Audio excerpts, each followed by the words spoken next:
सहकार radio पर आप सुन रहे हैं कहानियों का कारवां।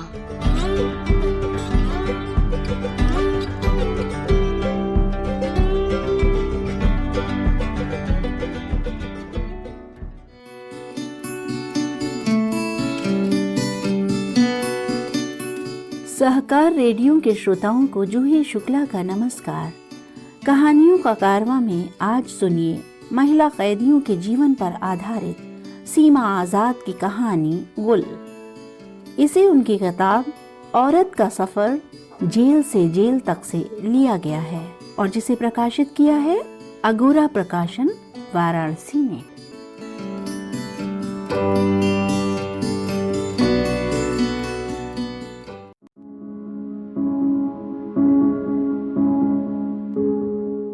गुल कौशाम्बी के एक गांव की रहने वाली थी। उसका अपने गांव के एक लड़के से प्यार हो गया था। अभी वो इस बात को ठीक से समझ भी नहीं सकी थी कि 17 साल की उम्र में उसकी शादी कर दी गई। उसके साथ ये तो बुरा ही हुआ। दूसरी बुरी बात ये हुई कि पति बहुत ही बुरा मिला। दारू पीकर पीटना उसकी रोज की आदत में शामिल था। अगर मुझे पति से प्यार मिलता तो मैं प्रेमी को भूल जाती, लेकिन वहां तो प्यार की जगह रोज पिटाई ही मिलती थी। गुल ने अपने पुराने समय को याद करते हुए बताया था। गुल जब भी अपने मायके आती अपने प्रेमी से मुलाकातें पहले की तरह ही करती थी। पति से मिला दर्द प्रेमी के सानिध्य में भुलाने का प्रयास करती थी। प्रेमी था भी ऐसा कि गुल का दुख उसके साथ रो कर बांट लेता था। इस परिस्थिति ने दोनों को और करीब ला दिया। एक दूसरे के बगैर रहना मुश्किल लगने लगा। कुछ समय बाद उसका प्रेमी उसकी ससुराल भी जाने लगा उससे मिलने। भला ये लुका छिपी कब तक चलती? पति को गुल पर शक होने लगा और वो उसे रोज और ज्यादा मारने लगा। ये लगभग हर रोज की बात होने लगी। जब मार खाने की बात वो अपने प्रेमी से बताती तो उसका खून खौल जाता। वो गुल से भाग चलने के लिए कहता, लेकिन गुल की हिम्मत नहीं होती थी। बात सिर्फ हिम्मत की नहीं होती, मायके वालों की इज्जत भी तो देखनी थी, ऐसा गुल का कहना था।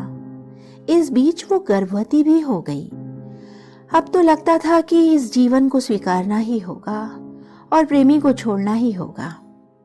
गुल अपने को और अपने प्रेमी को आगे के अलगाव के जीवन के लिए तैयार करने की मानसिक तैयारी कर ही रही थी कि इसी हालात में एक रोज उसका पति पी कर आया और कपड़ा नहीं धुला।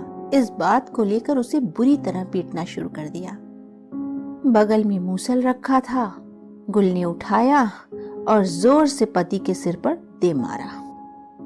शराबी पति पर पूरे होशो हवास में की गई ये चोट जोर की थी। फलतः पति वहीं गिरकर मर गया। ये देख गुल घबरा गई और उसे जब कुछ नहीं सूझा तो तुरंत अपने प्रेमी के घर भाग गई। लेकिन अगले दिन भोर होने के पहले ही पुलिस ने उसे वहां से प्रेमी सहित गिरफ्तार कर लिया। कोई प्रमाण नहीं होने के कारण और गुल द्वारा हत्या की बात पुलिस के सामने कबूल लेने के कारण प्रेमी की कुछ दिनों बाद जमानत हो गई और वो जेल से बाहर आ गया। जब गुल जेल में आई थी तो 3 महीने की गर्भवती थी। जेल में चर्चा थी कि गर्भ उसके पति का नहीं प्रेमी का था। गुल इस पर कुछ नहीं बोलती थी, इसलिए इस चर्चा को पंख नहीं लगे। उसके घर से कोई भी उससे मिलने जेल नहीं आया। शराबी पति की हत्या के कारण वो ससुराल और मायका दोनों खो चुकी थी। सचमुच उसका अब कोई नहीं था। वो केवल अपने प्रेमी के भरोसे पर थी। इस भरोसे की डोर बहुत बारीक थी। जब उसका प्रेमी बाहर निकल गया और कई दिनों तक मिलने नहीं आया तो गुल ने एक दिन जेल के बाथरूम में अपना गला रस्सी से घोटने की कोशिश की और बेहोश हो गई। लोगों ने देख लिया था और उसका फंदा ढीला कर दिया। तुरंत अस्पताल पहुंचाया गया और वो बच गई। पेट की बच्ची भी बच गई। ये संदेश जेल से उसके घर पहुंचाया गया। इसके बाद भी उसके घर से कोई नहीं आया। कुछ दिन बाद उसका प्रेमी ही उससे मिलने आया। मुलाकात में दोनों पूरे समय रोते ही रहे और भरोसे की बारीक डोर मजबूत करते रहे।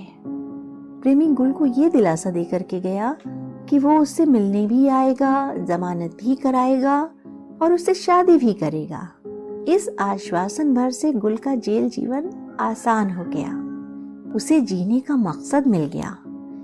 जेल में उसके दिन काफी मुश्किल भरे थे, क्योंकि उसकी मुलाकात बहुत कम आती थी। उसकी जरूरत के सामान उसके पास नहीं होते थे। पहनने खाने की भी उसे काफी दिक्कत थी, लेकिन उसने सब कुछ धैर्य के साथ झेल लिया। मन बेचैन होता तो कहीं अकेले में बैठकर रो लेती। उसका प्रेमी मुकदमे की तारीख पर अदालत में उससे मिलता था। उसी की आस में एक तारीख से दूसरी तारीख बीत जाया करती थी। हालांकि मुकदमे की तारीख पर ट्रक में भर कर इलाहाबाद से कौशाम्बी तक की 3-3 घंटे की यात्रा बहुत ही कष्टदायक होती थी। गर्भ के अंतिम 2 महीनों में उसने अदालत जाना भी बंद कर दिया था। ये समय और भी कष्टकारी था उसके लिए। अदालत जाए तो शारीरिक कष्ट, ना जाए तो मानसिक। इस मानसिक कष्ट को उसने धैर्य के साथ झेल लिया ताकि शरीर ठीक रहे। गर्भवती होने के नाते जेल की महिलाएं उसका काफी ख्याल रखती थीं। जेल में ही उसने एक प्यारी सी बच्ची को जन्म दिया।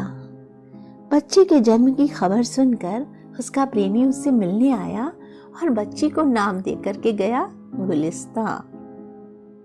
बेटी पैदा होने के 1 महीने बाद उसकी जमानत हो गई और उसके 1 महीने बाद वो रिहा हो गई। उसे लेने उसका प्रेमी ही अकेले आया था। संभवतः दोनों ने नया जीवन शुरू कर दिया होगा, पर ये इतना आसान तो नहीं होगा।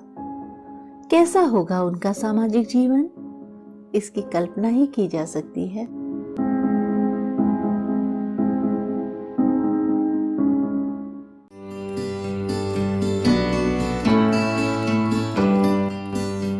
तो श्रोताओं, सहकार रेडियो पर कार्यक्रम कहानियों का कारवां में अभी आप सुन रहे थे महिला कैदियों के जीवन पर आधारित सीमा आजाद की कहानी गुल। आशा है कहानी आपको पसंद आई होगी। अगर आप सहकार रेडियो का कार्यक्रम पहली बार सुन रहे हैं, इससे जुड़ना चाहते हैं, तो व्हाट्सएप ग्रुप से जुड़ने के लिए अपने अकाउंट से 9617226783 पर नाम और जिला या शहर का नाम लिखकर भेजें।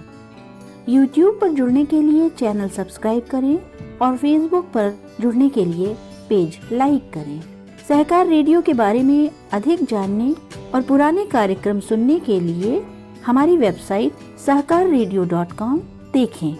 तो ऐसी ही प्रगतिशील कहानियों के साथ कहानियों का कारवां यूं ही चलता रहेगा। फिलहाल दीजिए इजाजत मुझे यानी जूही शुक्ला को।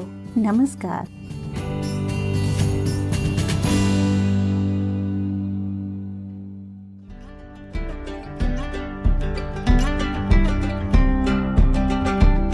सहकार रेडियो पर आप सुन रहे हैं कहानियों का कारवां।